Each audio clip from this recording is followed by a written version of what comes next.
नमस्कार, खबर हिमाचल प्रदेश देख रहे हैं आप और मैं हूं आपके साथ ज्योति। उप मुख्यमंत्री मुकेश अग्निहोत्री ने हमीरपुर विधानसभा उपचुनाव में कांग्रेस प्रत्याशी डॉक्टर पुष्पेंद्र वर्मा के पक्ष में ब्राहलड़ी, ललीण और फरनोल में जनसभाओं को संबोधित किया।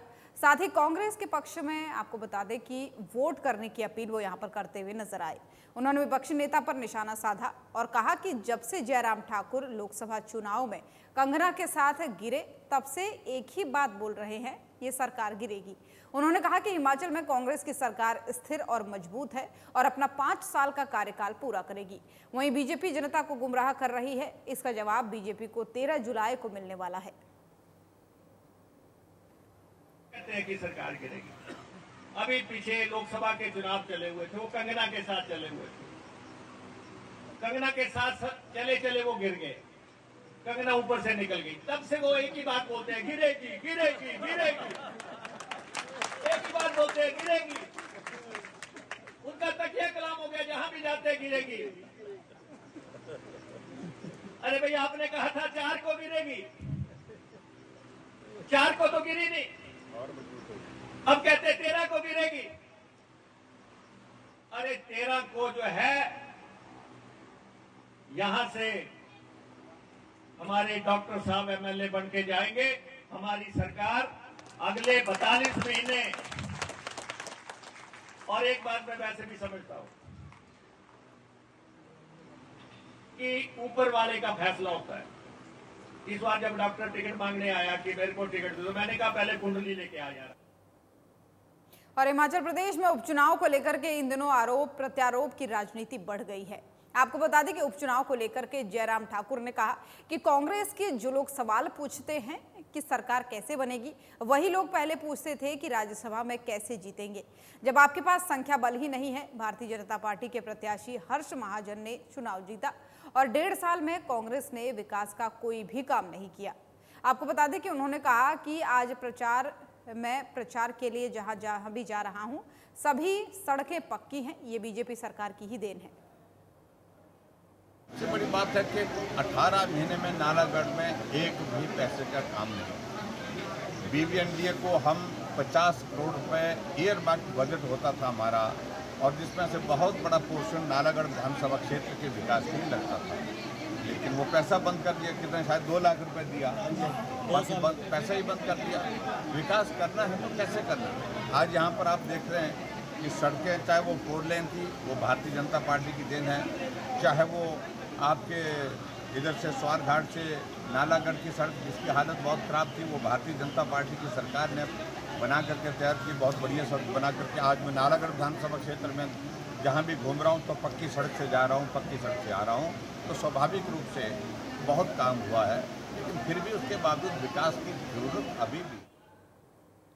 पूर्व केंद्रीय मंत्री और हमीरपुर लोकसभा क्षेत्र से सांसद अनुराग सिंह ठाकुर आज हमीरपुर विधानसभा उपचुनाव में स्वाहाल, बजूरी, पांडवी, लंबलू और लाहड़ी में जनसभा और जनसंपर्क के माध्यम से पार्टी प्रत्याशी आशीष शर्मा को भारी मतों से विजय बनाने की अपील उन्होंने की। अनुराग ठाकुर ने कांग्रेस सरकार पर निशाना साधा और कांग्रेस को देश की सबसे बड़ी झूठी पार्टी बताया है। उन्होंने कहा कि तीनों विधानसभा सीटों पर उपचुनाव भी लोकसभा चुनाव के साथ हो जाने चाहिए थे, लेकिन कांग्रेस ने इसमें जानबूझकर के विलंब किया है और कांग्रेस के अंदर ये सारे उपचुनाव एक साथ कराने की हिम्मत नहीं थी।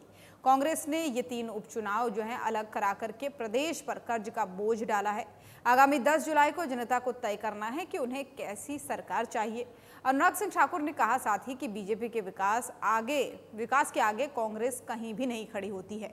भारतीय जनता पार्टी अपने विकास कार्यों के लिए जानी जाती है, जबकि कांग्रेस ने सदा ही हमारे विकासात्मक कार्यों पर अड़ंगा लगाने और उसे रुकवाने का काम किया है।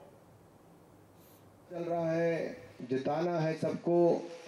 और मैं आपको कहना चाहता हूं, हम सब लोग देखिए कितने विधायक यहाँ पर एक साथ हैं। रणधीर जी हैं, शौरी जी हैं, दिलीप जी हैं, 12-14 विधायक एक विधानसभा के उपचुनाव में, और सैकड़ों ऐसे हमारे कार्यकर्ता अलग अलग विधानसभा क्षेत्रों से आकर हमारे स्थानीय कार्यकर्ताओं के साथ इस चुनाव को जिताने में लगे हैं। और हम यहाँ के प्रत्याशी, भारतीय जनता पार्टी के प्रत्याशी आशीष शर्मा जी को जिताएंगे और यहाँ पर भारतीय जनता पार्टी का विधायक बनाएंगे। भाई और बहनों, बारिश तेज हो रही है, इसलिए मैं थोड़ा जल्दी से अपने भाषण को खत्म करने का प्रयास करूंगा। अगर देश में देखें, जो मैं कह रहा था कि कांग्रेस से दिखा रही कि जिताने का प्रयास, कांग्रेस की सीटें 98 हैं और भारतीय जनता पार्टी की 240 हैं। अगर पूरे विपक्ष की सीटें भी सारी गिन लोगे तब भी भारतीय जनता पार्टी के इकलौती, यानी कि सिर्फ भारतीय जनता पार्टी की सीटों से भी। और हिमाचल प्रदेश में कम संख्या वाले स्कूलों को शिक्षा विभाग मर्ज करने जा रहा है। शिक्षा मंत्री रोहित ठाकुर ने सचिवालय में शिक्षा विभाग की समीक्षा बैठक की, जिसमें आगामी समय में किए जाने वाले कार्यों पर चर्चा की गई और भविष्य में किस तरह के कार्य शिक्षा विभाग में होने हैं, इसको लेकर भी मंथन किया गया।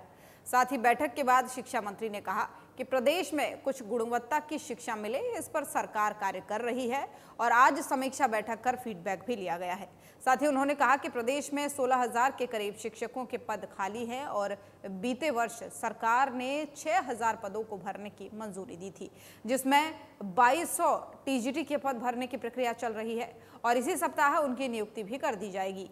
इसके अलावा जो है जेबीटी शिक्षकों की भी तैनाती की जा रही है और ये शिक्षक वहां तैनात किए जाएंगे जहां स्कूलों में शिक्षक कम है। उन्होंने कहा कि प्रदेश में कुछ स्कूल ऐसे हैं जहां पर छात्रों की संख्या काफी कम है, उनको भी सरकार मर्ज करने जा रही है। तो वहीं एनटीटी शिक्षकों की नियुक्ति को लेकर के शिक्षा मंत्री ने कहा कि प्राइमरी स्कूलों में एनटीटी शिक्षकों की तैनाती की जाएगी और प्रदेश की आर्थिक स्थिति को देखते हुए आउटसोर्स के आधार पर ही पद भरे जाएंगे। वहीं शिक्षा मंत्री गोविंद ठाकुर द्वारा उठाए गए सवालों पर उन्होंने कहा कि वे भी जो हैं अपने कार्यकाल में इनकी नियुक्तियां कर सकते हैं और ये प्रस्ताव भी उन्हीं के समय का है। सरकार ने वित्तीय स्थिति को देखते हुए फिलहाल कॉन्ट्रैक्ट आउटसोर्स के माध्यम से इन पदों को भरने जा रही है। डे 1 से लेके हमारा ये प्रयास है कि क्वालिटी की तरफ हमारा डिपार्टमेंट जाए। जहाँ एक समय था जब आवश्यकता थी कि हमारे शिक्षा के क्षेत्र में आपकी एक्सपेंशन हो और वो हुआ भी, लेकिन वर्तमान में आज समय की आवश्यकता है कि जो बने हुए हमारा शिक्षा विभाग का आधारभूत ढांचा है, इंफ्रास्ट्रक्चर है, इसको कंसोलिडेट किया जाए।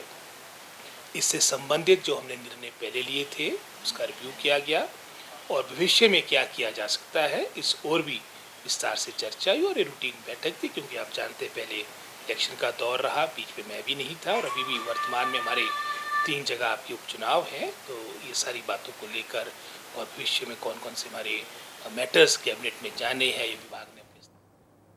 और हिमाचल में 3 विधानसभा सीटों पर हो रहे उपचुनाव के लिए 10 जुलाई को वोटिंग होनी है। आपको बता दें कि निर्वाचन विभाग ने मतदान के लिए तैयारियों को अंतिम रूप दे दिया है। ईवीएम की कमीशनिंग की प्रक्रिया पूरी कर दी गई है।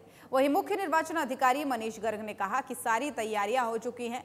उन्होंने लोगों से बढ़ चढ़कर वोट करने की अपील भी की है।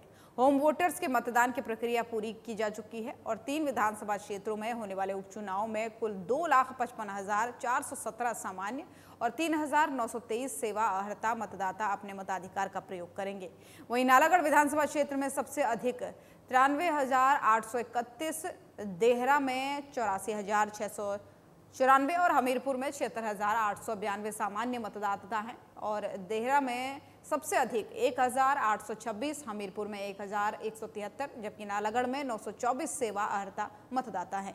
तीनों विधानसभा क्षेत्रों में 6,523 मतदाता 18 से 19 वर्ष आयु के, 85 वर्ष से अधिक आयु वर्ग के 3,334, शतायु 72 और 2,390 दिव्यांगजन मतदाता है। आगामी उपचुनाव के लिए कुल 315 मतदाता केंद्रों में से नालागढ़ में 121, देहरा में 100 और हमीरपुर में 94 केंद्र स्थापित किए जाएंगे। को जो बाई इलेक्शन हो रहे हैं देहरा, नालागढ़ और हमीरपुर में, उसके लिए सभी तैयारियां पूरी कर ली गई हैं। ईवीएम्स की कमीशनिंग भी कंप्लीट हो गई है। बैलेट पेपर्स की प्रिंटिंग हो गई है और जो होम वोटिंग वाला प्रक्रिया है वो भी कंप्लीट हो गई है और जो 85 प्लस और पीडब्ल्यूडी वोटर्स के लिए होती है वो भी कंप्लीट हो गई है। और पश्चिम बंगाल में महिलाओं के खिलाफ बढ़ रही हिंसा के विरोध में निर्मात्री ट्रस्ट ने आज शिमला में उपायुक्त की अनुपस्थिति में सहायक आयुक्त के माध्यम से राष्ट्रपति को ज्ञापन सौंप करके कार्यवाही की मांग की है। इस दौरान अधिवक्ता शीतल व्यास ने बताया कि पश्चिम बंगाल में महिलाओं के साथ अत्याचार और रेप की घटनाएं लगातार बढ़ रही हैं। संदेशखाली की घटना ने पूरे देश को शर्मसार किया है। उन्होंने कहा कि पश्चिम बंगाल के मुख्यमंत्री स्वयं एक महिला है, लेकिन बावजूद इसके कोई ठोस कदम नहीं उठाए जा रहे हैं। उन्होंने साथ ही बताया कि ज्ञापन के माध्यम से राष्ट्रपति को ज्ञापन सौंप करके पश्चिम बंगाल के सीएम के इस्तीफे की मांग करते हैं। यदि ऐसा नहीं होता है और महिलाओं के खिलाफ हिंसा नहीं रुकती है तो बंगाल में राष्ट्रपति शासन लागू किया जाए। वहीं उन्होंने कहा कि प्रदेश में भी महिलाओं के साथ हिंसा की घटनाएं बढ़ रही हैं और कानून व्यवस्था को सही तरीके से लागू करना सरकार का काम होता है। सीएम सुक्खू को राजनीति के साथ ही कानून व्यवस्था की ओर ध्यान देना चाहिए। हिमाचल प्रदेश में बतौर अधिवक्ता कार्यरत हूँ। आज हम जो बहनें हैं निर्मात्री ट्रस्ट से जो जुड़ी हुई हैं, आज हम और शिमला में तिब्बती धर्मगुरु दलाई लामा का 89वां जन्म दिवस बड़ी धूमधाम के साथ मनाया गया। तिब्बतियन स्कूल के स्कूल में उनकी लंबी आयु के लिए प्रार्थना सभा का आयोजन भी किया गया और सांस्कृतिक कार्यक्रम भी किए गए। दलाई लामा जो 14th दलाई लामा है, हिज होलीनेस उनका आज 89th बर्थडे है। मैं अपनी तरफ से हिमाचल प्रदेश सरकार और पूरे हिमाचल वासियों की तरफ के उनको इस जन्मदिन की शुभकामनाएं देता हूं तथा उनके स्वास्थ्य लाभ की भी कामना करता हूं और वो उनकी लंबी आयु हो और ये जो शांति, भाईचारा और एक समाज में एक समरसता की जो बात करते हैं उससे। और हिमाचल प्रदेश की खबरें देख रहे थे आप। बुलेटिन में फिलहाल इतना ही। नमस्कार।